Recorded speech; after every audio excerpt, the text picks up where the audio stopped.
ஆகி ஆள் என்ற ஓர் வார்த்தை உண்டானதே.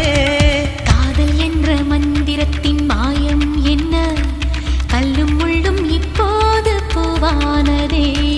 வானவில்லின் துண்டொன்று மண்ணில் வந்து யாருக்கும் சொல்லாமல் பெண்ணானதே. பெண்மே